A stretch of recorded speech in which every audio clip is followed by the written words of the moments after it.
Spider Rose is episode 3 in volume 4 of Love, Death and Robots, and this is genuinely the style of episode that I think about when I think of the show. Dark stories with powerful meanings similar to the likes of Beyond the Aquila Rift, Zima Blue and Swarm. This episode was based on a short story created by Bruce Sterling in 1982, and this feature most definitely does it justice. Focused on a woman named Lydia Martinez who was mourning the death of her husband and many other people that she cared about who were killed by Shapers, most specifically Jade. We now saw her living in solitude with the sole purpose of planning revenge, rather than trying to enjoy the life that she had. However, once she encountered an alien pet named Little Nose, we saw her life change and her perspective on the time that she had, which had been fueled with anger, now being viewed as wasted. So with that, let's look at the deeper theme of this episode, break down the ending, and I'll also share my review. Here is Love, Death and Robots Season 4 Spider Rose Ending Explained.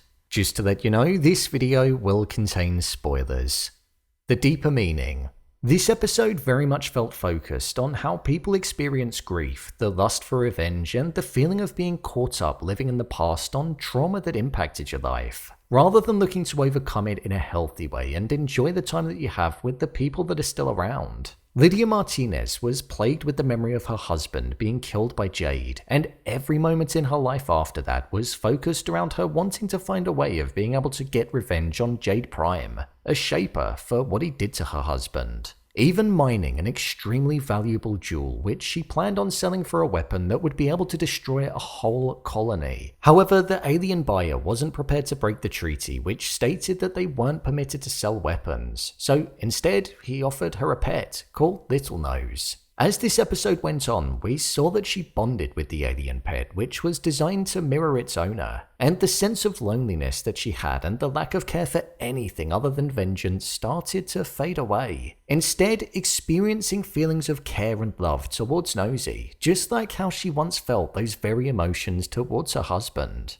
At the start of the episode, she was reliving the death of her husband in the nightmares that she was having, and she was needing to inject herself to pretty much render her mind to a relaxed state so it would block out all of the trauma. But as we saw, after she spent a bit of time with Nosy, the need for that injection diminished, as when she woke up, it was no longer a nightmare, it was more of a reminder of the actual love that they had for one another, rather than reliving his murder. Lydia got love, affection, and care back in her life, as it was said that these creatures mirrored their owners, and as she was exhibiting that, she was receiving it. So it showed that she still had the capability of that within her. When Jade Prime located Lydia and planned on killing her, as that was what his original mission was, we saw that her home got destroyed during the battle where she reigned victorious, and she got that revenge that she originally wanted. But a consequence of that was that the air supply that was remaining only had enough for a week. Lydia spoke to Nosy about how she felt dead before he entered her life, and that Nosy made her feel alive again, making her realize that she wasted time being filled with anger and rage whilst being on her own when she could have been out there living. In the end, she ultimately made the greatest sacrifice of all, which was to allow Nosy to eat her so that he'd be able to survive, showing that she'd truly made peace with who she was as a person and that she was now able to care again. Something that she didn't think she'd ever be able to do following her husband's death. I think this also shone a light on how lesser beings, as was put by the alien, can impact human lives. It's present within our world with the likes of household pets. They cure loneliness, they make people feel love, care and affection in a way that they wouldn't if the animals weren't around. And that's exactly what we saw with Lydia, or Spider Rose. She was no longer alone and she was reminded of how to love. When Nosy emerged from the cocoon after being found when the alien went to retrieve the jewel, we saw that the pet now exhibited characteristics of Lydia in its face, showing that this creature wasn't only able to mirror the behaviors of its owner, but if it ate it, it was able to take on the form of it, which was a bit strange. Personally, I don't really feel like I needed that final bit at the end, because I kind of like the idea of it cutting to black with Lydia making the greatest sacrifice of all and realizing that she was able to love again. My review of the episode. I thought this was a really good episode. Like I said at the start, the art style and the type of story being adapted from a short novel is when I often think Love, Death and Robots is at its best, and this was definitely the case here. From the moment that this episode started, I was immersed from the off. The haunting, harrowing scream with the scenes of death that Lydia experienced, which was at the epicenter of this story, being the very first thing that we saw, showed us the pain that she was in. And it also showed us that she was living a life that was just merely existing, rather than actually living. Not even allowing herself to feel her actual emotions because she was numbing them. So it painted the backstory of the character really well and gave us an understanding of the type of person that she was.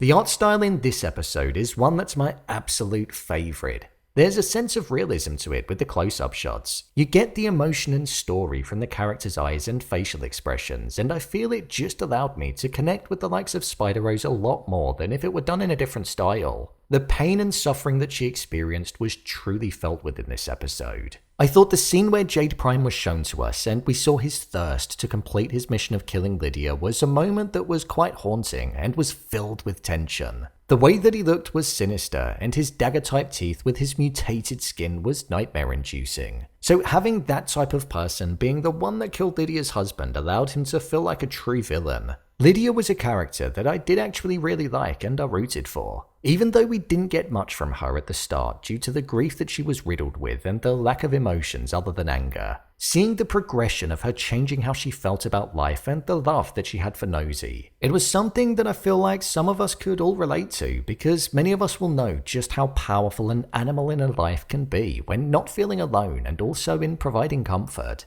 The moment where Nosy first came out of the cocoon and embraced Lydia was a moment that I felt hit really hard. You could see that Lydia had been isolated for such a long while and she hadn't felt an embrace in such a long time. So that moment, paired with the camera moving around her and Nosy and it focusing on them just being present in the moment, it allowed it to hit really hard.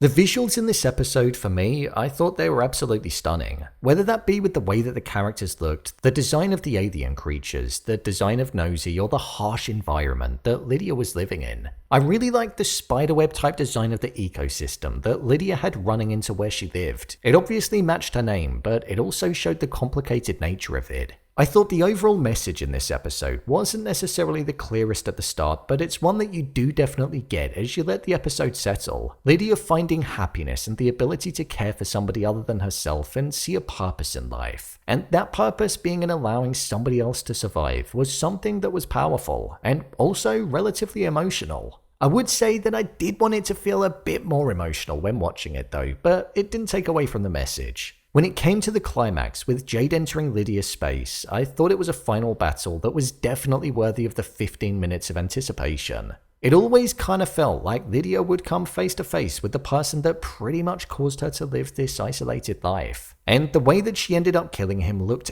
absolutely brutal, so you could feel the relief that was in her once it was done. When comparing this to the first 3 episodes, I'd say that this one sits in first place at the moment. I preferred it to episode 2 and I definitely preferred it to episode 1. I am going to be ranking all of the episodes separately once I've covered all of them, so keep your eyes out for that video.